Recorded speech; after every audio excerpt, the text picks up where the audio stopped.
All Okay, right. yes, we are now recorded. So the format of this talk, I'm basically going to explain a bunch of different considerations to my friend Mike about how I think about cognitive security.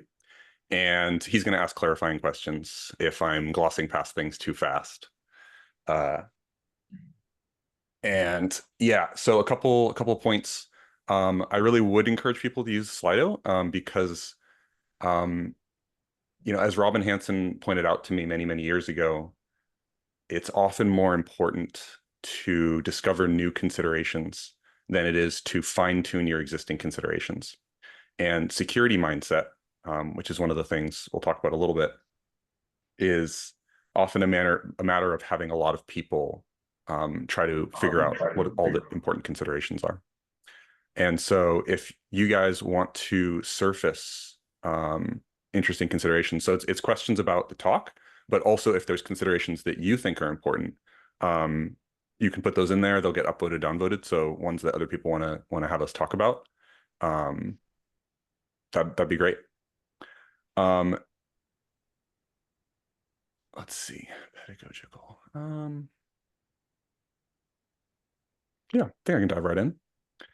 Okay, so the issue with scams is that, like cognitive biases, uh, scams are the study of things other people fall for.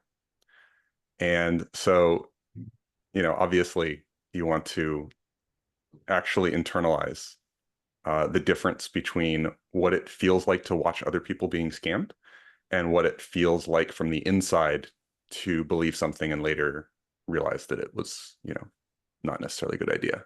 Move this over.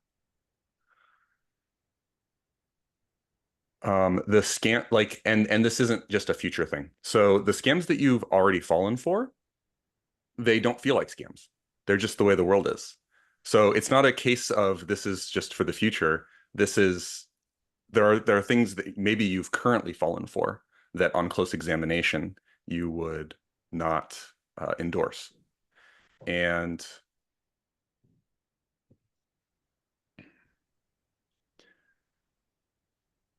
you might already have some suspicions about what those might be, but maybe not. And learning some techniques to do them. There's often Scott Alexander has talked about how there is a issue where these various cognitive techniques, they're introduced, people get very excited about them, they're somewhat effective, and then they lose effectiveness over time. And the question is why? It's like, well, we're homeostatic creatures. We build up immunity to anything that actually threatens change. But, argument from consequences, if we suspect that we've already fallen for some scams in, say, our social reality, our social graph, well, as a social primate, it's very important to maintain those scams. It's more important to maintain those scams than it is to see your way clear of them. We're bad actors, so becoming consciously aware of something is often a threat in the sense that we assume that the other primates are somewhat psychic. Even if we try to keep things to ourselves, they'll be able to sense that we feel some dissonance or trepidation about these various aspects of social reality. So if your whole social reality is all going off the deep end at once, it's going to be very, very difficult to deal with that. You might have gotten some training data on this over the last few weeks or months, politically over the last several years with social media. Um, some of those scams you might have already fallen for, bad relationships with your family, bad relationships with your work environment, your romantic partners, different aspects of that, and having told yourself that that's just the way it needs to be, avoiding looking at those issues. And we'll talk a little bit more later about how that can set yourself up for future failure as well if there's big blind spots that you have. Uh, Lies, especially lies to maintain the previous things mentioned, and any defensiveness that you feel. So learning how to get in touch with what defensiveness is really like as a personal signature, as your own somatic energetic signature, is also part of what we'll talk about. So obvious scams, the study of what happens to other people, we can start there. Oftentimes we want to see things in the external environment and only then be able to bring them in and start questioning, wait, maybe I'm doing that too. So a scam that probably multiple people in this room will experience probably soon, maybe they already have, is their parents being scammed out of significant portions of money. And this, affects you, it affects them, can be very trying times. I expect that this is about to get significantly worse because automated tooling and much more competent fakes are heading down the pipeline. And one of the reasons this kind of issue can be so fraught is that if you try to talk about security mindset with people, many of them will, as just mentioned, get quite defensive. People do not want to believe that they could be the subject of manipulation. They see it as a normative attack on them, that you are saying they're not a good sort of person, they're a dumb sort of person who would fall for things. And so many people are literally in the process of trying to protect their loved ones from scams while having those loved ones fight back against them. Because again, from the successful scammy point of view, it's everyone else who's the idiot, right? They've discovered this thing, that they've been clued into this awesome new way of being, this awesome money-making opportunity, these awesome new ideologies, et cetera, et cetera. And there's no clear distinction. Uh, there are good things in the world that will show up like that. So there's not a bright line, except in retrospect, which is part of the reason that people who experience this often feel shame and don't share their experiences, which deprives the rest of us of training data, right? So a question to ask when navigating that sort of situation, am I building or burning bridges? You're not going to be able to win every fight. Sometimes it's going to seem like someone's getting scammed and there's not much you can do. There's a limited amount you can do, and it'll feel very sad. Sometimes you'll be the one getting scammed and feeling like everyone else is being scammed and trying to convince them otherwise, right? So, but if you're asking the question of, am I increasing the capacity for processing and for epistemic navigation in my peer group or with my relationship with my loved ones, or am I burning those resources down? Am I making them less trustful of me because I am being histrionic about their situation because it's very distressing to me, right? So be getting grounded for yourself first, right? Put on your own oxygen mask first is very important. Additionally, people, they will have a self-model. The moment in which you are doing self-modeling, the moment in which you're doing the sort of metacognition that we're going to be talking about, is a moment of clarity, relatively. And so it's easy to then project with, what's it called? Uh, Selective memory or state-dependent memory. Believe that when you are in crisis, you'll be the same sort of person that your analytical self is. But that's not true, right? So for crisis management, firefighters, police officers, people who are in situations where there's a lot of SNS activation, fight or flight, they have to go through all sorts of training in order to embed correct behavioral responses. And so if multiple things that are important to you are being threatened, you're not going to be operating at peak capacity. And so that's why we start to look at these things in peacetime when we're not in crisis and start to train these things up so that when the crisis does come along, even though we fall to our level of training, hopefully it's not, full fall into grasping at straws at whatever is offered to you.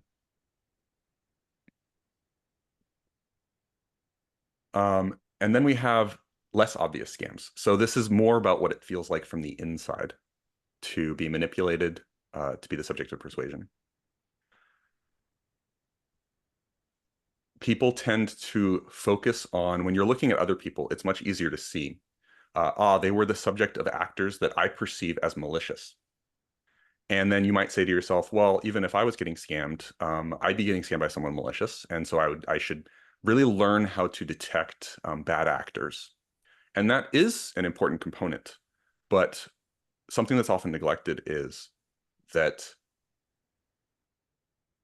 many of the people who will try to pull you into these sorts of situations are themselves the victim of the same scam. They are true believers. They are not malicious. They actually believe they've discovered a better way of being, and they're just sharing the good word.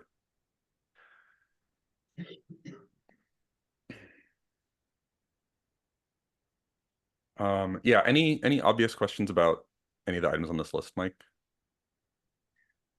Um, I think one thing that I might sort of add is that often sort of pressure is asymmetric. That uh, you can say no and then get asked again, and you can say no and get asked again, and it can wear you down. And I think you need to be say just kind of push back uh, in the same way, such that costless. Yeah, so for each of these kinds of situations, you can look at what are supporting conditions in my environment that would make me more or less robust against this sort of thing. So what sticks out to me in particular is urgency. It's something that I see as a signature a lot in these types of situations. So there's someone who seems legitimate and they are pushing you to have a lot of time urgency and narrow your possible options, right? And if they've selected all the options, well, no matter what you pick, you're going along with you're tacitly reinforcing their frame. Maybe I'm interested in it because it's something I'm working on myself. The somatic signatures of urgency are really interesting. They're very commonly used. Uh, I want to ask a question, which was, what was I posted it myself on the slider, so people would feel less more inclined to post. So please post your questions on Slido, and I'll make sure to ask them Romeo, and both Romeo and Mike would see them because they have the link as well. The question I have is like, what are some examples of a person feeling like everyone is getting scammed? So like, what would be a good like example for people to see it clearly? I mean, I think the most obvious one is just partisan politics, right? Feeling like the other side couldn't possibly be using reasonable decision processes. But yeah, I would encourage people to go ahead and like share examples under that if there's threading or anything, because we can also talk about any interesting examples. And someone asks, what's a reciprocity trap? Oh, a reciprocity trap is where someone does a bunch of favors for you and then asks for favors in return. And human beings, we have the ability to represent things across maybe an order of magnitude or two in terms of the magnitude of things, but we're not very good at addition. We're not very good at multiplying. Our intuitive brain does not do a lot of quantitative analysis. So if a person does a lot of trivial favors for you, trivial in the sense they might not seem trivial to you, but it might be trivial in terms of costs for them, and then asks you to do something that, again, has been specifically chosen to seem like not that big a deal on your side, but might actually result in something. I mean, I think that there's a little bit of a danger of falling into thinking about this in terms of monetary scams. And those are certainly a significant component and worth using as some training data. But the much more egregious examples are going to be um, going along with very negative dynamics, especially in ongoing personal relationships, work relationships, personal romantic relationships, family relationships, and spending years holding up some narrative that is actually causing you a lot of psychic damage.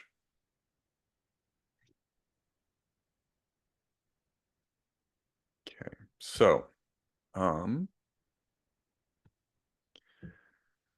I talked about sort of what makes one vulnerable. Like if multiple things that are very important to you are coming under attack, that's going to shrink your aperture of awareness such that you're not really able to think clearly, reason about your situation, consider multiple options. You're going to sort of be shrunk down into what is the nearest option that gets me out of this situation as fast as possible? And so if someone has manipulated that situation and offers you a lifeline, you're going to grab onto it. So this is a basic idea of an easy way to remember some of this. So these are the things that are going to be really large threats. Money, memes, mates, mutuals. Mutuals, I mean just all of your uh, interpersonal relationships. Could be work, could be personal. I got captured by this myself the other day, right? So we're having a crazy crypto rally right now. And so I was trying to work on this very presentation and I kept getting distracted by the crypto rally. And it's like, oh, I have some sort of decision process that has to operate here. And so I had to activate some techniques. So I was like, oh, I'm actually a little bit dysregulated. I'm actually a little distracted. Some yoga, some co-regulation with friends, some exercise, some going and taking a walk, these sorts of things. Just the valuable thing was being able to recognize that since I was dysregulated, that would potentially affect my decisions. And it's not just that I might take a decision I would regret, it's that I'm not even able to consider the full range of my possible actions. So again, when the world shrinks, it tends to shrink down into scenarios that we've already thought about, or the pieces that we have lying around. In the aforementioned firefighter police training, there's a concept known as a scenario completion. And it's when a person becomes sort of target fixated on something, on the possibility of something. Maybe it's an outcome they're fearful of, right? Like a police officer draws on a dangerous suspect and is very concerned about maybe needing to shoot them. The situation has not escalated yet, but that's a very scary situation. And because that scenario is so salient and so large in their mind, they wind up firing on the suspect, even though the decision procedure that they were supposedly trained in did not indicate that they should do that, simply because their world shrunk to, in this case, maybe even a binary possibility, or even just the other possibility of not shooting didn't even occur to them, right? So it shrunk down to even just one scenario. So scenario analysis with friends, again, is the sort of thing that it's not obvious that you need to do this when everything's going great, but that's when you have the spare capacity. Another aspect of this is, so that's the example of very salient and vivid threats, easy to visualize. There's the other side of the seesaw of very ambiguous threats. And because they're ambiguous, they can be worse because they can be maintained indefinitely. And I think that the political partisanship is a good example of this, of parading forth, various threats that are all sort of the same shape. But week after week, month after month, year after year, the same sorts of threats are being paraded in front of you. And so at some point you have to stop and ask the question, like, well, wait, when is peacetime? Is it just always, is it going to be crisis for the rest of my life? And then the center of the mandala of vulnerability,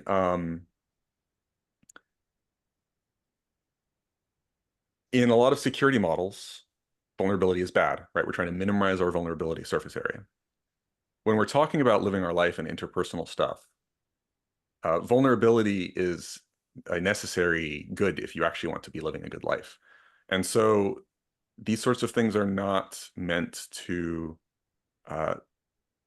make you paranoid and seal you off from interactions, but to give you enough confidence in the security of your interactions that you can have spaces where you can open up and be vulnerable. And those vulnerable spaces are going to be where the really important transformation happens, where the scenario analysis happens, thinking through major decisions with trusted people, actually trusted, right? Not people that you are paranoid have been compromised. So there's something called auditing your chain of trust. And this can be applied interpersonally as well as, if you're looking at, should I engage with this financial institution or should I listen to this authority? You already have a implicit chain of trust in the sense that you have some decision procedure. And one thing I forgot to mention about decision procedures is we often sort of play up our decision procedure as more rigorous than it really is if we closely examine how we make decisions. In fact, it will be we generalized off of very few data points, or we used appeals to authority to avoid needing to do additional work of actually analyzing the situation. Again, argument from consequences that it would be scary to consider that you might get screwed over. And so just don't think about it. Use some proxy metric, such as, my friends are doing it, it seems fine.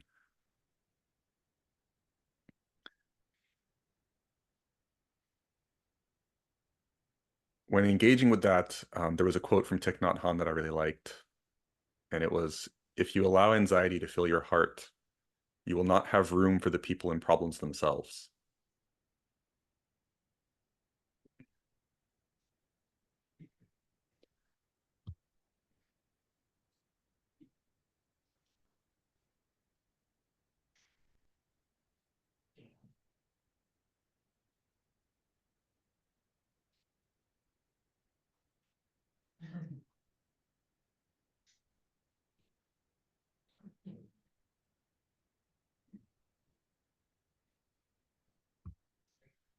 So this idea that there's sort of mundane vulnerability in the sense that we just talked about, but there's a deeper sense in which the thing that creates serious vulnerabilities, not of, you'll lose some money on a scam, but you will waste significant portions of your life interacting with people who are not out for your best interests, is who you think of yourself as. So anything that comes along and appeals to a story that you are trying to tell yourself, especially a story that you suspect or worry is not true, which tends to be very salient. So if I think of myself as an intelligent person, then one, anything that comes along and threatens that self-view becomes something I either fight with or ignore. And second, if someone comes along and flatters that self-image, if they validate that self-image, I'm going to assign within myself them a lot of authority. I'm going to say, yes, in a sort of circular reasoning type of way. Yes, they're assigning me lots of value, so I'm going to assign them lots of value. And then we have this, what is it called? It's a mutual admiration society. So we normally think of personality tests as in a few different ways. One of them is as immutable characteristics, and that's why they're interesting. They tend to be stable constructs over time. Another way is as areas to improve or weaknesses to think about. I was really struck by the way that personality was discussed in the declassified military manuals on interrogation. This is part of their research process for this sort of stuff. Their entire personality ontology is thinking about it in terms of how you can exploit these different features. I didn't write down a good example, but just which sorts of authorities people tend to defer to and what sorts of emotional appeals tend to be most interesting to people, for example. They also have some very colorful ones with interesting names like the Spinoza and Mortimer Snerd Gambit. And it's funny because me mentioning the name of it is actually an example of the technique. It's a technique where you use academic sounding references that the person doesn't understand in order to do exactly what I was just talking about, right? So a person who is anxious about being seen as an intelligent person will be dysregulated by this type of thing. But the thing that they reinforce again and again in every section of the manual is that the main purposes of things that are presented to the targets are not the real purposes.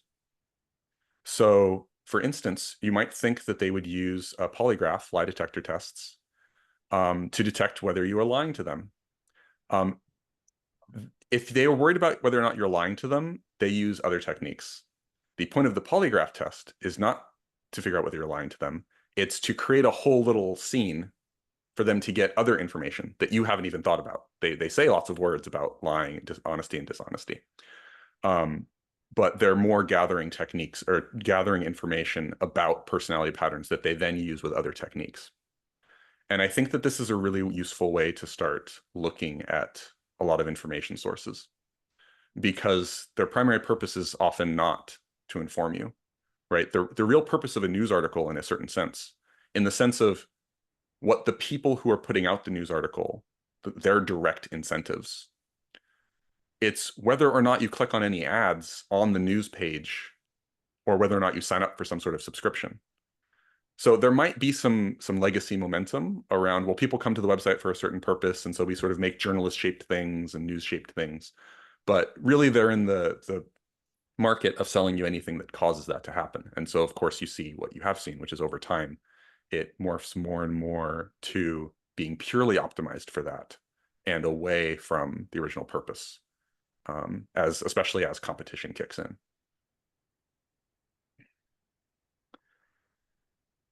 And so one way to think about persuasion that I found very influential, there's a book called The One Sentence Persuasion Course. And so it's a little handy way of remembering some of the primary vectors of persuasion. And the way that I remember it is as a 2x3. And hopefully I'm not blocking it. I don't know. The way I think of it is as positive and negative, and then past, present, future. And that's the way I think about it. But essentially what the book says is that people like people who validate their successes, excuse their failures, help them associate with high status, help them throw rocks at enemies, encourage their dreams, and allay their fears about the future. And this is a really easy way to remember a huge chunk of what sorts of persuasive material you'll see out there.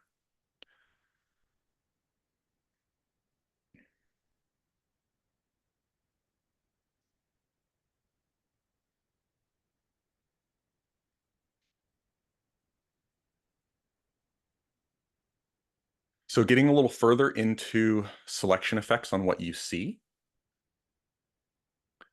Selection effects are really, really nasty. Computationally, they are extremely difficult to back out of data. So if I hand you a data set, and purely from that data set, you're attempting to discover what is the process by which this data was gathered? Was there a filter on how this data was gathered? This is not always even possible. And even when it is possible, it's often very costly. But it does behoove us to get in the habit of asking ourselves questions about the selection effects on the data that we see. So why this, why now is a really useful handle.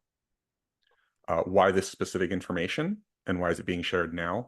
Even if a piece of information is true and potentially important, there is the question of why it's being presented now and in this context. Is it distracting you from something else?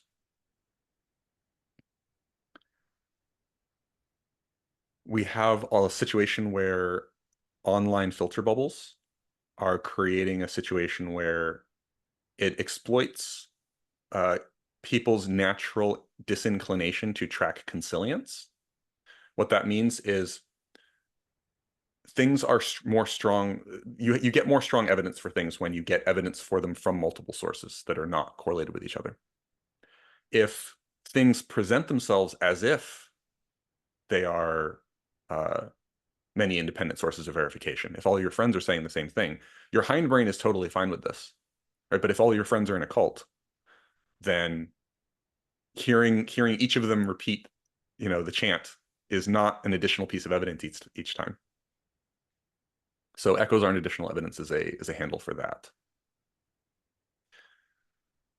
One way to get out of this is training in exactly the thing I was mentioning previously. So the little trick that the CIA was doing where they are always looking for something else, they're not always, whatever the content they're presenting, the real thrust of it is somewhere else. Just like those psychology experiments you hear about for academic institutions, where they recruit people for one sort of study, but actually they're gathering data for a totally different type of study to prevent people from cognitively engaging with it and therefore screwing up their data. So we actually just saw a really great example of this. In the election, there was probably a lot of people heard about this. There was a prediction market, a whale who made $70 million or something off of. He saw the delta between direct polling and indirect polling, that there was large discrepancy in people's answers for what they would do versus what they thought their neighbors would do, and decided to trade on this delta and wound up winning. These sorts of data sets can be like extremely powerful. These days, if I see government statistics, a lot of statistics, if you try to do world modeling, which we'll talk about a little bit soon, you will need to be gathering lots of statistics to sanity check some of your assumptions. And things have gotten bad enough that a lot of the time these days, if I'm looking up statistics, if it's statistics from the organization that is literally, it's their job to gather that statistic, I don't trust that. I go looking for some other program that has gathered the statistic that I want in some incidental way, especially because if they need to control for the thing that you care about in order to gather their data, that's an awesome data set, right? Because they have an incentive to, since they need to back it out of their data, they have an incentive to actually figure out what the right answer is. So yeah, just keep asking why you're seeing what you're seeing and who it might benefit. And yeah. Probably a lot of people won't get that joke because they actually don't know, but it's fun. So there's actually an awesome book called How to Measure Anything. And the wonderful thing about it is he walks through many examples and it starts to build up intuitions. So you might believing that something is not actually measurable and then figuring out a roundabout way to get to that data builds exactly the sorts of intuitions that we need. And it's also the sort of intuition that you need if you're trying to decondition yourself from a filter bubble that is filtering your evidence, right? So if I start to suspect, well, all my evidence is coming from basically a correlated set of sources, they seem like different sources, but when I really start poking at it, they're pretty highly correlated sets of sources. And so then you need to start thinking sideways in exactly this way. How might I get countervailing evidence? How would I go hunting for something that is not subject to this filter bubble? And there's lots of little tricks in the book. I would highly recommend at least skimming it, having ChatGPT summarize it. I know people are busy these days, but there's a lot of good tidbits in there. One very important one is small amounts of high quality data can straight up beat large amounts of low quality data by surprising margins. And so you might have heard about, first principles reasoning and thought, well, but, how can I, like, without becoming a domain expert, how can I really, know? And no, it just turns out that in many domains, there are quite a lot of people who have optimized around known truths that are based on these very large data sets with very weak effect sizes, right? Oh, well, it's, p less than 0.05, so it must be true. You can get much, much stronger evidence off of a very small amount of data than off of these very large, supposedly large, masquerading as large effect sizes, when it's actually a small effect size on a large data set.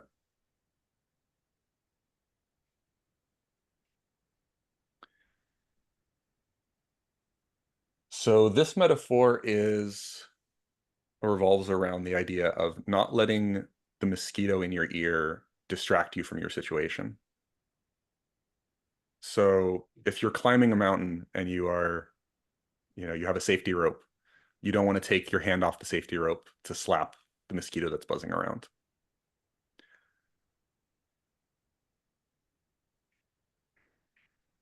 Let's see, how do I want to talk about world modeling? I think I already mentioned that basically it is really great to get in the habit of doing lots of small calibration checks. So this is easier than it might sound if you're not used to doing it, if you haven't participated in any prediction markets or anything. Essentially, every single time you go searching for any kind of data that is quantitative or has some well-defined answer, you have the opportunity to take a moment and make your own guess. It doesn't have to be any kind of rigorous guess. You might do napkin math if it's amenable to that, but you can also just do a gut check. And then now you've created the opportunity for a delta. So if the data that you then look up is quite different, you now have some questions you can ask about why might I have believed that other data, and what would account for that delta specifically, especially if it's quantitative. You actually get some quite precise data. Like, why was I exactly this wrong? What might have generated that delta in my tacit model? And then just poke around. You don't have to, perfectly fix this every time, but it's a little ping to your system, right? So if you keep getting these little pings of when I engage in this particular domain, I keep getting more surprised. We already have this process naturally where we'll start to devote more and more of our attention towards something surprising. This is itself exploitable, of course, but it is interesting to notice. You'll get more surprise pings, more prediction errors, if you start trying to quantify various things on your own before just looking up the answer. And then as this world modeling builds, it tends to build up because you will relate the various things that you learn together. Something might only be surprising. If you had just learned it in isolation, it might not have been surprising at all. But in relation to a fact that you learned last week, it becomes surprising. It's like, wait, but that's actually incoherent with what I thought was going on. And so eventually, this can help with staying scope sensitive, because you'll start to notice that a lot of things that are being presented as surprises, or as if they should be constantly grabbing your attention, are not in fact moving a lot of important needles for you, for the world. In fact, you're being sort of fooled by emotional salience to pay attention to things that are not decision levers for you, or for, even at a larger scale, society. And staying scope sensitive as I mentioned earlier, we are usually unable to internally model anything more than maybe 100x difference between things, and even that's often a stretch.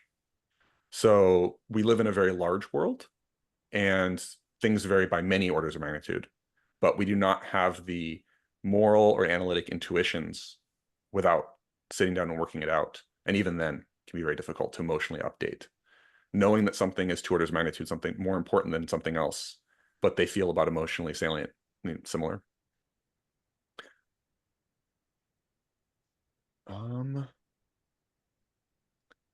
And deciding when to spend your piece. What this means is you have a very limited range of what you can accomplish.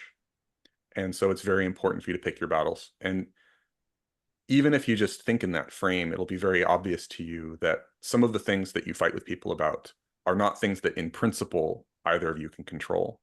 And it feels very salient because, well, that's a little bit of a rabbit hole, but basically because of tribal game theory, right? We strongly believe that we're living in a small tribe of people, and that some of these things really do matter for the decisions that the tribe make, and therefore whether we live or die. And the modern environment, both political ideologies and your workplace, have been selected for, it's not necessarily malicious, as mentioned before, but they've been selected for exploiting this. So your workplace trying to make it feel more like your tribe, that you feel loyalty to, that you care about, that you work hard for, these sorts of things.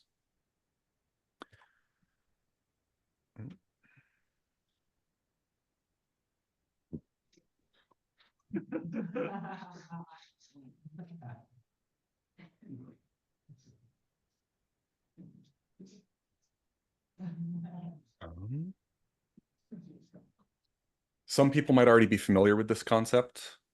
Some people might not. Gain of function research is something that is done in virology, where they attempt to make viruses worse along various dimensions in order to study them. Many people think this is a terrible idea. It's a little bit complicated. I tend to think it's kind of a bad idea. The idea here is that we are engaged as of very, very recently, the last couple of decades, really, in mimetic gain of function. We are engaged in mass mutation of ideas and selection for their spreadability. And early on, people thought that this would be wonderful in many ways, that the best ideas would win out. The people who study this say, well, after a decade or so of data coming in, we can say that the main thing we've learned so far is that fear beats other sorts of messages, and or spreads faster. And this kind of makes sense from an information theoretic point of view. Even non-humans, small social mammals, they will have a vocabulary of dangers. They won't have a corresponding vocabulary of opportunities, right? I mean, in many cases, they want to internalize the opportunities. They're not trying to alert everyone to the opportunities. They want to get those for themselves. But they do have message passing of, I think it's something like marmots have, and several other social mammals will have 4 different danger signals that they send to other marmots or whatever. And it's like fire, flying creature, snake creature, cat creature. And they have like distinct, since there's distinct behavioral cues of ways to keep yourself safe from these different threats, they have very short little barks they give each other. And humans also have short little barks for danger. Of course, they're now tweets, but we have a bigger buffer, so we can do slightly larger messages. Amish versus Twitter is sort of like we've been relying on a security through obscurity model for a long time. And the best metaphor for this is the Amish, right? They sort of just insulate themselves. And that doesn't necessarily protect them from large scale conflicts.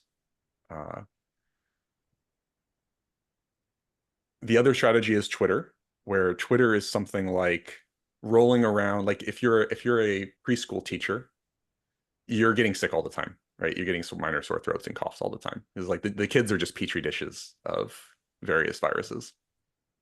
And so it's kind of like rolling yourself around in this environment every day so that you'll build a very strong immune system, right? Hormesis. And I'm assuming that this is applicable to this sort of crowd. I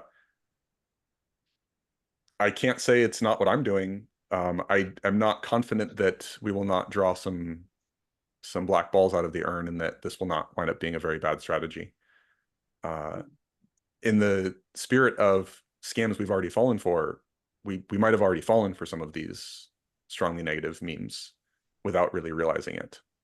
It might not be apparent for quite a while. The spotlights are on and getting brighter just means that I expect dramatically more optimization power is being poured into these things now than 10 years ago. And this is only going to ramp up dramatically, especially with LLMs.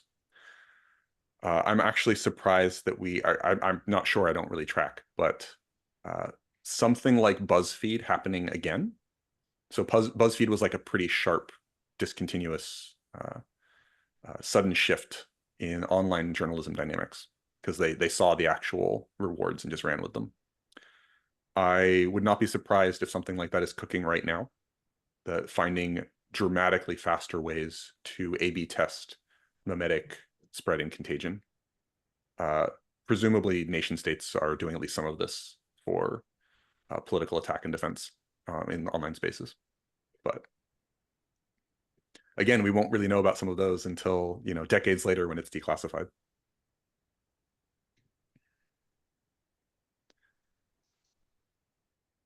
So I think that we should start thinking about what happens in a world where the really competent scammers have an army of 120 IQ workers who never sleep. And I think it's worth starting to think about what sort of digital footprint you're putting out and what kind of vulnerability profile that implies. So one of the ways that this cashes out is very mundanely. You can do a cybersecurity audit. There's like many companies that do this sort of thing. Even Google has its own inbuilt stuff. And I think that in addition to training some of the right intuitions, looking at sort of what are your vulnerabilities and how are you glossing past maybe some of the things, or maybe some of the items on this type of audit are surprising to you. It's a consideration you never made before, and you can start asking questions. Why didn't I consider that? Or why did I assume that everything would be fine just because it's always been fine before? There can be constructs internally like, well, but if sophisticated actors target me, I can't really do much. That might be true, even. However, if you put yourself in the harder fraction of the population to crack, even if you're in the top 50%, that's giving you a lot of time to observe more cases and more scams sort of playing out in the wild. And that's giving you more data to train on. So I think it's worth putting yourself in the harder section of the population to crack. There's another dynamic where we do a thing where we performatively try things, as if the most important thing is whether we are seen to be, this goes back to the identity thing, seen to be the sort of person who does X. So, yes, I'm the sort of person who would do a cybersecurity audit. So I will like do a certain amount of effort towards a cybersecurity audit in a way that's sort of like self-signaling, and then feel like, well, now I feel bad, good enough. I'm just going to call it there. And that's not really attending to the actual causal mechanisms, right? Building the causal model of what exactly is the threat, how much time should I devote given my actual chances, and how much safety can I buy for how much effort, essentially, and wanting to be at the efficient frontier of that, rather than doing something really inefficient. So the danger of the thing with the identity model is that effort itself comes to be seen as good. And so if something comes along and presents itself as very high effort but loose correlation to outcomes, it won't bother you so much, because it'll be like, oh, effort, effort, effort. Here's some very salient and concrete things I can make progress on. And then I've checked all the boxes, and then that means I'm the good sort of person. And so now I don't have to think about it anymore. I've successfully allowed myself to dismiss it from my circle of concern.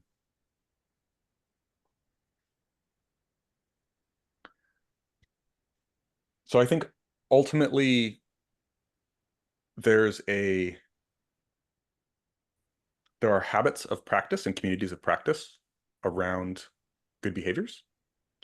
And the single most important thing that I know of is going to be whether or not you have peers with whom you can do epistemic navigation and emotional processing, building up, having any kind of context at all in which these sorts of concerns and considerations get built up along with other skills. Like, it's not like you have to devote your time all to, oh gosh, am I vulnerable to this and that? Many of the skills, which we'll talk about in a moment, are going to contribute across broad areas of your life. So, and having that context for peer training, anything can be put into that slot. Any skill that's important to you is going to level up much more quickly if you are doing it with peer training.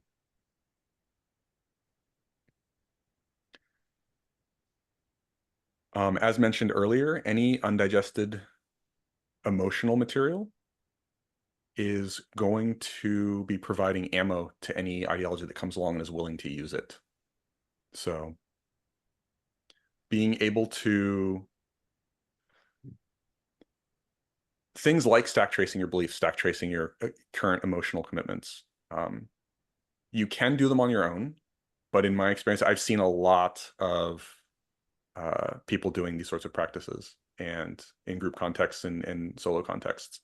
And I can say there's just a huge, maybe factor of 2, 3, 5, 10 difference between the people who do them with another person and people who try to do it on their own.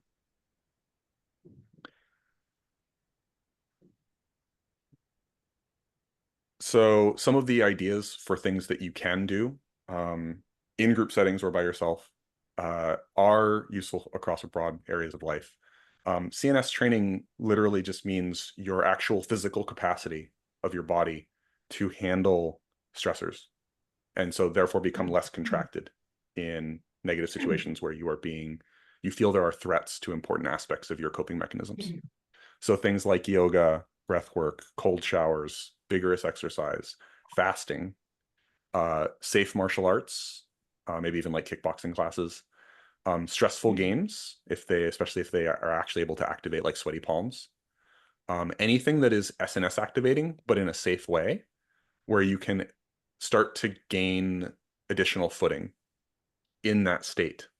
It means that you're building up slack that when emergencies do come around, you are going to be less shut down, overwhelmed, especially for these sorts of endurance races where you have an emergency situation that lasts over days, months, weeks, and you need to still be meeting your not totally collapsing, right? Meeting your lifestyle responsibilities, etc. I am concerned that targeting attacks, including timing attacks, are going to be one of the things that ramps up. And so you can imagine, everyone is stressed sometimes. But if the very moment that you have a crisis is when some people know to strike, that's going to be a really bad situation. So I feel like there's a real world example of this already, of the funeral industry is very predatory in terms of costs. Because people who are grieving are not prepared to do hard financial negotiation. So it's very sad, but yeah. Addressing any addictions or first the model. Addictive behavioral patterns are self-reinforcing, partially because they both tickle an unmet need, but fail to actually meet, excuse me, fail fail to actually meet the need. You can imagine if it met the need, you wouldn't need this loop of behavior that just continues indefinitely. So any current behavioral loops that you do have, coping mechanisms, social media, video games, et cetera, those are good places to start looking at where do I have a vulnerability here? Where am I not having my needs met? And how does that create a situation where anyone who comes along and even projects that they might be able to meet that need, I will assign way too much to this situation. I will cling way too hard to this situation. And again, this goes back to the internal work or peer work, individual work with some of these practices. You will start to develop your own internal compass and ways to somatically access your own sense of navigation. And if you're an aimless person, it's very easy for anyone to come along and aim you at anything that they want. If the stronger you develop a sense of your own internal compass, your own internal navigation, the better a job you're going to be able to do of, even in moments of crisis, being able to check in with that and notice when things are in alignment or out of alignment with that, and say no to them even when they're costly.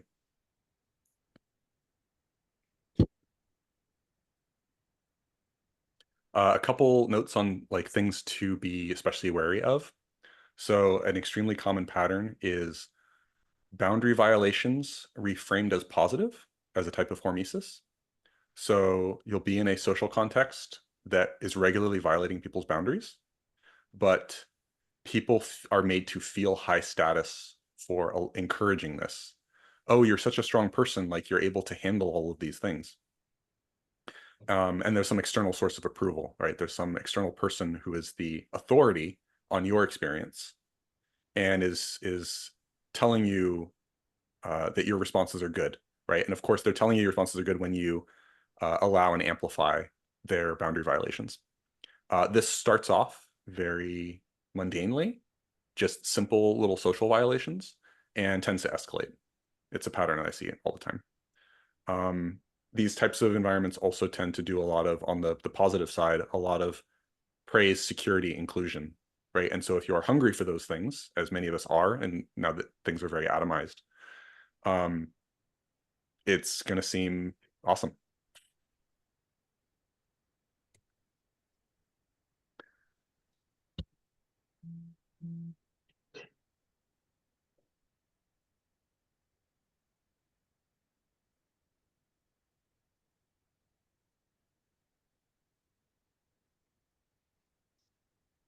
So I want to thank everyone for listening. This is hopefully a beginning and the offer of a lot of trailheads. This whole talk will be available in recorded format. Also, I'll make the slides available, probably generate a transcript at some point, so everyone can review. But yeah, again, I want to reinforce it's not really about making yourself non-vulnerable, making yourself a citadel of invulnerability. This is a trap I fell into for many years. But becoming the sort of person who's secure enough that you can be one of the people who helps create and reinforce these containers of high trust in which the really positive self-transformation can happen. So thank you.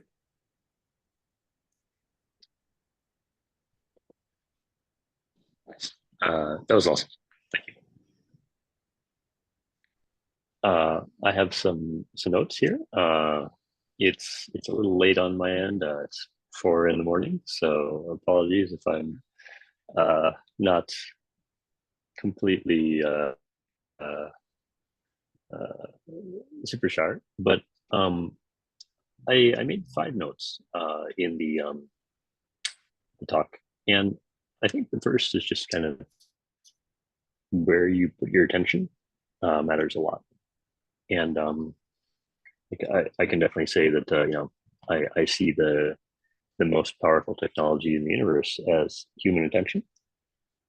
And I guess to reframe that a little bit, I think of the brain as sort of an LLM, and it likes to hallucinate about whatever signal it's getting. And these signals can be internal, like, oh, my stomach is upset. Um, and then my brain starts to believe about food and about act to actually fix that. But I think that sort of one of our core strengths and weaknesses is the ability to sort of ground our LM on anything. Like, it doesn't have to be listening to your stomach. It can be listening to your boss. It can be listening to some scammer on the other end of the phone or anything. So I just think that, like, we tend to be really good at sort of, we could say, cybernetic regulation, just kind of keeping some things, keeping some variable within some bounds. Like if you're driving, we're just really good at keeping within the lines. But I think we're less wise about sort of what to ground on, what to optimize, what to sort of take as the success condition of our life. So, and I think that scammers often sort of take advantage of that.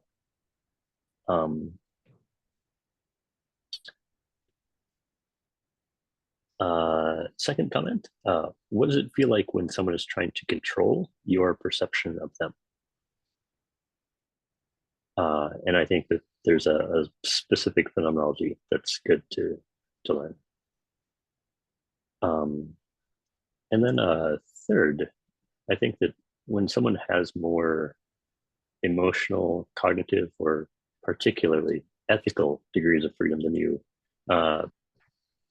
you should kind of get a sense of that and be very careful. And then 4, I'm just kind of curious that I feel like, you mentioned prediction errors and surprise, and I feel like different personalities, it's like being wrong or having a prediction error feels different to different personality types. And like your feeling of a prediction error might be a lot different than my feeling of prediction error, and would be interesting to get into that. And then just kind of a big picture, a little bit sci-fi. I am really optimistic that, if there are sort of these predatory AIs that are sort of trying to cheat anyone that can be cheated, and sort of roving around the internet to the world, that sounds pretty serious. But it does seem like that opens up the possibility for, we can say, guardian AIs, or like a guardian LLM. And it seems worth just kind of poking at that and how could it work? What would you train it on? What, like, feeding this presentation into the training data seems like a good win. But yeah, I think that sort of we often get the features we put energy into, and sort of building a guardian LLMs seems like a feature that I'd love to put energy into. So those are my 5 comments. Yeah, I would say the last one in particular, it's very actionable and easy, right? So you can literally just cue an LLM to be like, you are a master at spotting hidden messages and propaganda techniques. Please like review this material for me. And yeah, it'll give you some ideas and trailheads for sure. Yeah, it'd be kind of fun to workshop a prompt for that. Yeah. Do we want to try to address at least a few of the top ranked questions, I think? Yeah, that would be great. Yeah, that would be great. I kind of grouped them in my head. Also, yeah, I think maybe let's start by me reading them and like you answering so people can hear. There were a bunch of like scams like that was throughout them. Like the top one is kind of like how would you spot a scammer versus someone genuinely trying to break you out like illusions. Like Morpheus telling you that he's in the Matrix doesn't seem like a scam.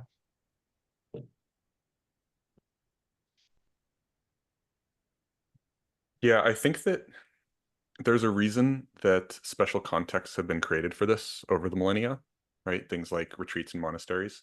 And the West is kind of a free-for-all of people presenting themselves as authorities. The traditional advice is that anyone that you are thinking of taking on as a guru type relationship, where you actually believe them on sort of deeply held beliefs potentially being wrong, uh, the literal advice is evaluate them for a year. And you should be able to observe how they are interacting with lots of other students in that time and see whether or not the things that are happening in that community are healthy and are things that you want. And at least in the West, I haven't bummed around Southeast Asia, but at least in the West, the vast majority of spiritual scenes fail this litmus trivially. Right? You hang out for a little while and you're like, I don't want these people's lives. These dynamics are giving me bad vibes. Right. And so again, the internal compass, learning to trust that. Morpheus was very urgent with Neo. He had to decide now. And it was an irreversible decision. These are all red flags.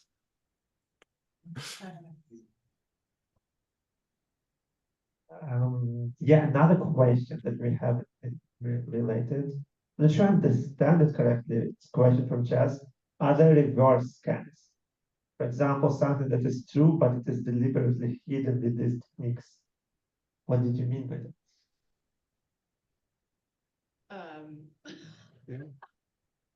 I don't know, do you want to provide more context? I could be just the one stupid here not understand this question. What, so like government cover-ups, for example? She says government cover-ups, for example. Like things that everyone knows is not true, but they're actually true. Okay, things that everyone knows that are not true, but they are actually true. Is this not Yeah, like argument from reverse consequences scientific? again. Sorry. No, go ahead. There are a lot of so we might get off into the weeds here, but the category of conspiracy theory was created by US intelligence intentionally to muddy the waters because several people were getting a little close on things that were very awkward for them. For instance, we have situations where things have just been straight up declassified. So the Bay of Tonkin was declassified. It was a false flag. The Roswell, New Mexico stuff was declassified. It was microphones attempting to listen in on Soviet nuclear tests right? These sorts of things. And there's, famous conspiracy theories about these, but the documents are just like right there. There might be second layer, who knows, many other layers of things going on. But yeah, I think a lot of people avoid these sorts of things because they perceive that if they start exiting social reality, that it will feel like a one-way ticket. And that once they do, they will feel some dissonance in their social groups, that they know many things that are being, told to them are massaged, manipulated, maybe not outright lies, but selected for a particular outcome. And they sort of don't want to live in a world where they are forced to evaluate that all the time, where they're forced to think about whether they're safe, whether they're forced to think that it's for many people, it's very unsettling to believe that the local largest, organism, superorganism ideology is not necessarily ethical, not necessarily concerned with their well-being. I think there's sort of a valley of dysregulation people go through where they sort of have to, and then they come out to their side, hopefully as more robust individuals who realize, no, the world still adds up to normality, right? You're still allowed to have a good life with all of these things being true, just as was the case before. But it is distressing to our hindbrains. So, compassion, creating the context in which you can healthfully process these things. The more effort and investment you put into processing it in yourself, the more safe you also make it for others, right? People see you as an example of someone who's able to process these things. That gives more people permission to also step away from them. I'd add that it's surprisingly difficult to hold low status beliefs, that we have very good intuitions about will my status go up or down if I believe this, or if I publicly believe this. And generally, I feel like a lot more beliefs of ours than we would care to admit are due to status. And then the game becomes adjusting the status of various beliefs in society.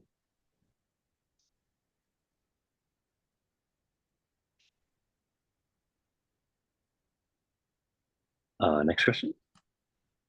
There is a question from Julia. On OMG, I'm using flattery and encourage dreams. Am I a manipulator? A little bit. The thing is not do humans, can we enter some sort of manipulation free state? We are, the question is one of motivations and of targets and goals, right? So we want to influence, we want to become the sort of person who is capable of giving trust and is capable of being trustworthy. And we want to create contexts in which those things are possible, because we intuit that that's where the good stuff happens. And so anything that is good within the high trust context can be yoinked out by a bad actor, taken in isolation, have gain of function research done on it until they figure out exactly how to sharpen it in exactly the right way, and then use it to be like, hey, I'm high trust too. You should be extending me all of these principles of charity. So there is no perfectly safe construct. The mimetic environment is always developing. There's always a signaling frontier, right? So we don't talk to each other in quite exactly the same way that we talked to each other 10 years ago. There's different little shibboleths, different little verbal tics, different verbal patterns that are coming about.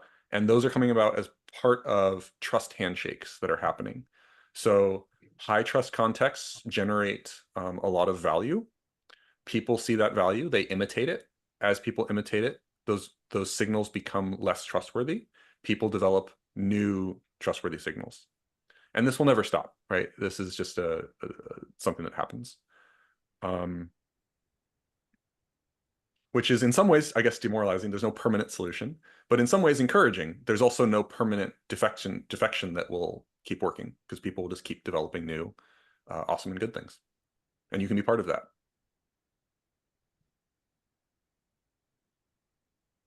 There is another question that I think somewhat the reverse of the previous one, in a sense. How might one stress that? How might one stress test oneself? susceptibility to manipulation. Yeah, I didn't talk about red teaming that much. I think I skipped over that a little bit. We were running kind of long. So I think that that's essentially what people are doing when they drink alcohol together, when they do like crazy exercise, obstacle courses, ropes courses together, any kind of dangerous activity.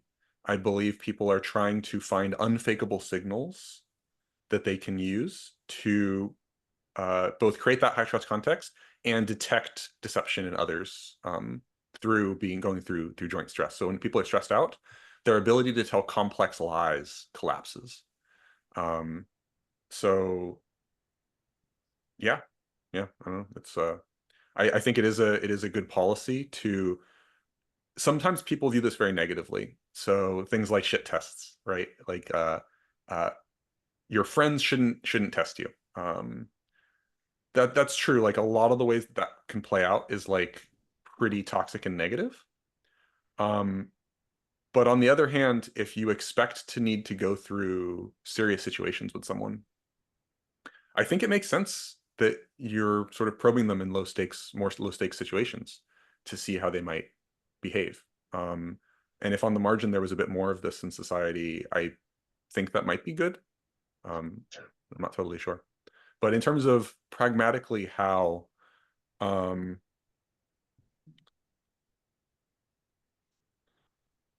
anything that's totally safe is also not a totally reliable signal, but simulated dangers can be pretty helpful. People have noted that things as simple as playing, competitive video games together with people, or going, doing an activity that has a minor amount of danger, right? They go boating or rock climbing, various things. Of course, right, the pattern we mentioned before of, now corporations try to have a ropes course retreat so that the team can build trust, so that they can make you feel more like you're a tribe, so that you'll work nights and weekends. So all these things are exploitable, but you have to bring in additional discernment on who you choose to engage with these sorts of things on. Cool, thank you. I kind of want to follow up a little bit. I think I remember seeing a tweet of the timeline. It was your tweet, Romeo, about like or something along the lines of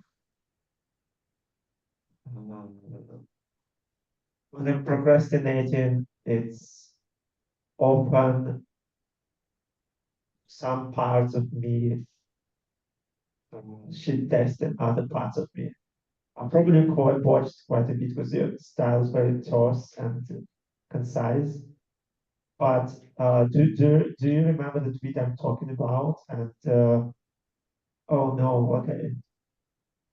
Okay, cool then. I think what we might do now is take a couple of questions from the audience. So like, if you have a question, raise your hand and I'll basically let you speak into the mic and then we'll have a conference. Okay, we'll come here and ask a question. Hello, I just wondered what was BuzzFeed and why do you mention it? Oh, BuzzFeed was the generator of all of those listicles back in probably what 2007 starting or something. Might be too old for the people at this point. Essentially, online news in the early days was mostly just existing news organizations putting their stuff online, and then a online first platform started arising, and they quickly realized, well, the legacy news services are making zero or negative money. But if we just literally optimize for what gets the most clicks, like very, very aggressively, like they literally hired econ PhDs and got a bunch of people to build. They're literally, I believe that they are one of the reasons for all the analytics dashboards these days, that like every website has, like, and like Salesforce has all these analytics dashboards. They were the first. They were building bespoke analytics dashboards before anyone else, and looking very aggressively at every possible correlate of higher click-through rates and optimizing for it hard. So they're sort of part of the progenitor of the modern internet. And my claim is that, BuzzFeed and other like sort of a blog spam filling up Google, I don't know what that's going to look like with LLMs, but we are probably entering another phase of a 10x increase in noise. The noise signal ratio over time. It's kind of like attack defense equilibria. You know, who knows what's going to happen, but it could get bad out there. We'll see. Okay, couple more questions from the audience. Raise your hand if you want to ask a question to our panelists.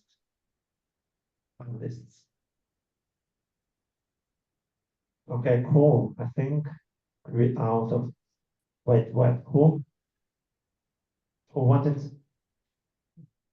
I don't see. Yeah. Oh, I can't hear. If you Yeah. got a question.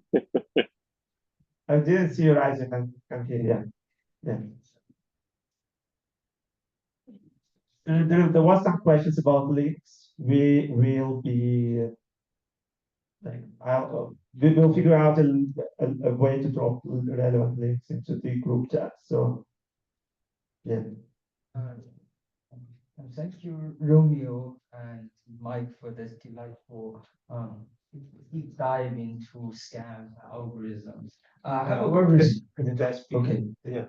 So thank you, Mike and Romeo, for this delightful talk of yours. I just have a very simple question, and I wanted to ask, how would you define the key differences between social engineering scams and state endorsed institutional propaganda that is sold to us like, oh, this is the truth. You can't be against it or you're against us. That idea. Thank you. Yeah. So I would say that there is no bright line distinction. In a certain sense, the civilization that we live in is partially made up of the set of successful coordination strategies that we've found so far. And every civilization tends to take those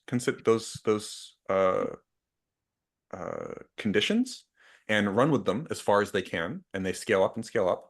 And then as they scale, they start to break down. The coordination mechanisms reach the scalability problems that are inherent in their design and start to break down. And then either there is some sort of reformation, there is some sort of constitutional crisis or whatever it is for that particular civilization, and they reform themselves in order to deal with the increased complexity, or they don't.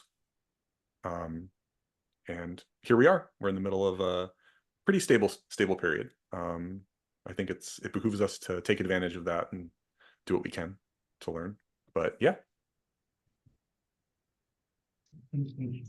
Yeah. Take one or two more questions. Yes, come here. And yeah, you also feel free to come here because yeah. Hi, thanks. Yeah, so my question is about the spread of the meme of cognitive security itself, in that, you know, we're all here kind of talking about it, but how, you know, it's a pretty important meme, but also it might not be that like sexy to a lot of people. And like, how do you think actually spreading the meme itself, like, there's a kind of, yeah, a potential tension in that. Like, what do you think are like the most important vectors to like lead with? I don't know whether it comes from like just personal awareness or media criticality, or yeah, that's my question. I think that leading by example. So if the individuals and groups that are engaged in good epistemic hygiene, good cognitive security principles and behaviors are obviously outperforming in times of crisis, if their members are finding more robust support, they're better able to deal with stressors. That's going to be a what I believe will be a shockingly bright signal to others, and people will start imitating some of those behaviors. Okay, the final question.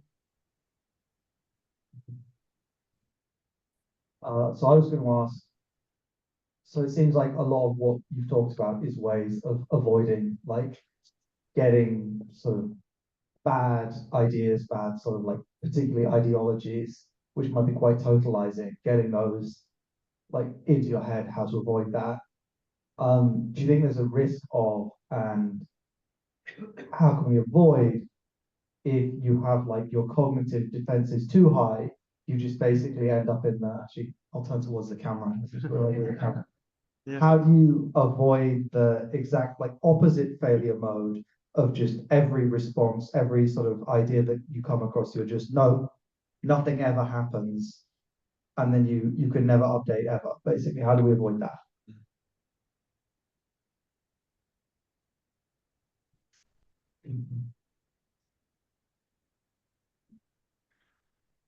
I think it's a pretty big concern. I think that there is a strong element of you might know that lurker ratios have increased over time on the internet, that they used to be 100 to 1, now they're probably 1,000 to 1 or higher. I think that there is a selection effect among the sort of people who are posting on Twitter, for instance, with cluster C type obsessive paranoia tendencies. I'm not immune to this. I think I fall in this spectrum as well. And I think that's a well-founded concern that, especially for people in this type of cluster, tending towards worry and over-intellectualization, to build lots of complicated models of threats and then to, hem themselves in. I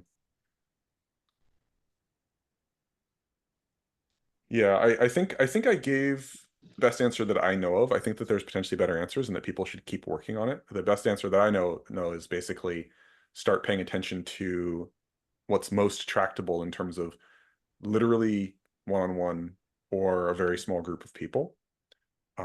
Getting really mindful about what the dynamics exactly are, and trying to achieve concrete things together, even if that's just like training simple things like exercising together, doing yoga together, doing various useful practices, therapy practices together. I think it should emerge over time with doing that since so much good comes from that kind of context, protecting the conditions that give rise to that context are more so the important thing than sort of a more paranoid individualist point of view of I have to keep myself safe. It's like, how do we navigate as a group together in the world? And like, that's going to involve like finding cool stuff in the world to digest, right? It's not about sealing off, but everyone in the group like is off doing cool stuff and they bring things back to the group. And then how does the group digest it? Right. So it's maintaining that feedback loop with the world rather than isolationist. Thanks. I might add that I mean, we talk about Mott and Bailey as a logical fallacy, but it's actually a pretty good strategy for if you have kind of the castle where you put the goodies, and then the sort of open and green space where you can just kind of hang out and play. I do think that, I mean, certainly different kinds of scams will attempt to sort of get different kinds of things from you. Like propaganda has a different sort of profile than sort of financial scams and so on. But I would say just kind of, if you kind of build a threat model of what do I have that's valuable that people might try to get, and then just kind of work on your radar for, oh, like they're trying to get that. The more discernment you can have for, oh, they're after the crown jewels, the more sort of easy you can be when you don't feel that. So yeah, I hope that makes sense.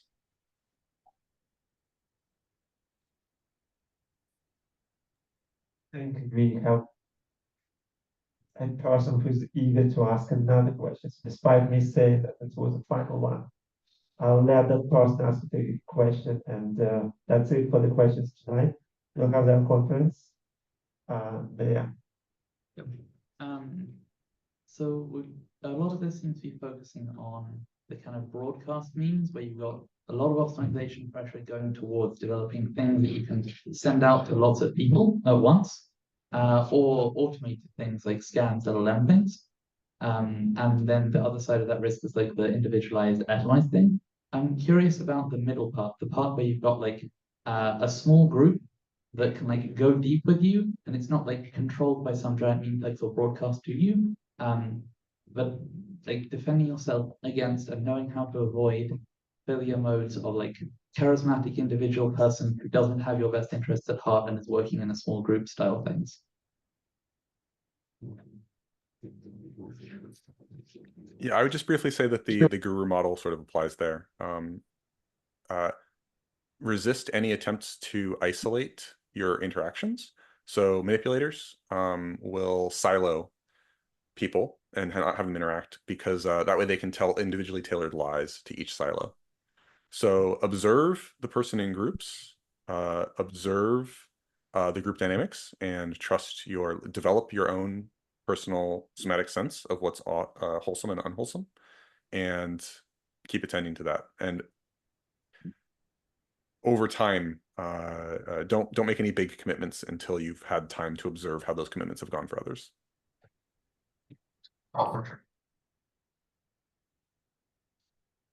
Well, thank you. Yes, I wanna to end this talk, this part. I want to say thank you to Romeo and Mike. It was a talk that I'm still processing, because I personally feel like I've learned quite a lot, and I'm going to be thinking over the next few days. I want to say, I also want to add that the little lies were super cool, like the numbers turning into like the numbers and lies was super cool. And also, I think a couple of people in the audience, aside from me, got the Mill Square joke.